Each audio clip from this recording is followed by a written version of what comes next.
It's a really good point on Benarek. He wants to prove that point, right? That he is good at the 100. And listen, he has been running as well as he has ever run at 200. I think he's going to be a real factor here during these rounds. This is a look. Let's go again. First heat of the men's 100. Kyrie King got out pretty well. All in white, though. Noah Lyles starts to wind it up and looks good. Noah Lyles cruises to the line. 9.92 to go through to the men's semi tomorrow. I really like Noah's start there. That looks like the Noah start. And he still ran 9.92, which is the second fastest time that he has run this year. That is as good an opening round female at these Olympic trials. Kenny Benarek had a quick look around and look across.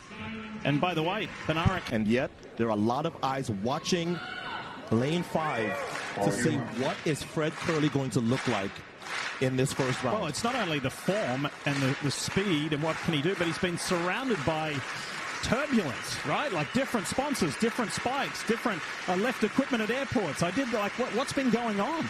Well, in 2022, he's world champion. He has since changed coaches, equipment. His blocks look different, his block settings. So lots of questions going to be answered here about the 2022 world champion, Fred Kerley, in 5.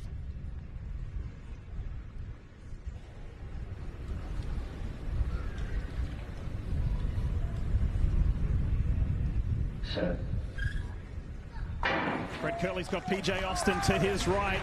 Hampton on the inside. Kerley is out, but he's going to have to work for it. Now Fred starts to dig deep. Austin's going with him. Fred Kerley, PJ Austin, 1-2 across the line. 10.04. Not bad at all.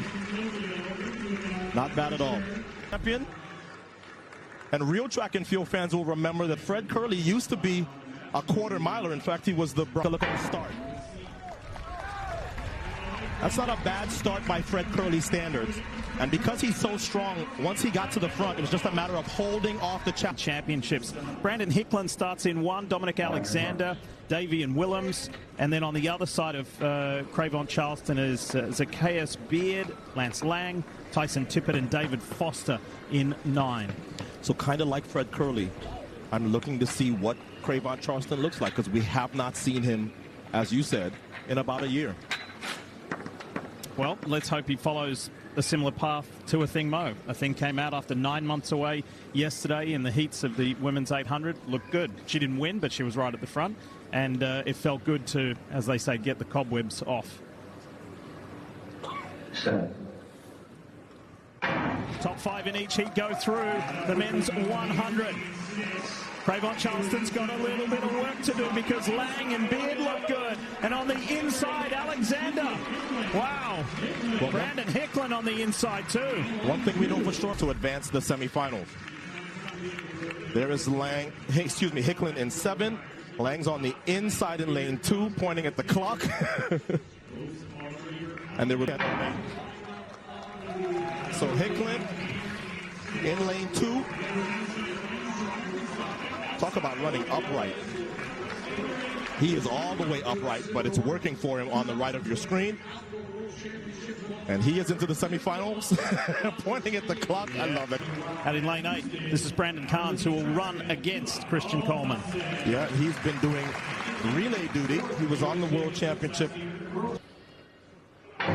Keep your eyes on Coleman, all in that purple gear on the inside. Great start. Usual Christian Coleman, and goodbye, everybody else.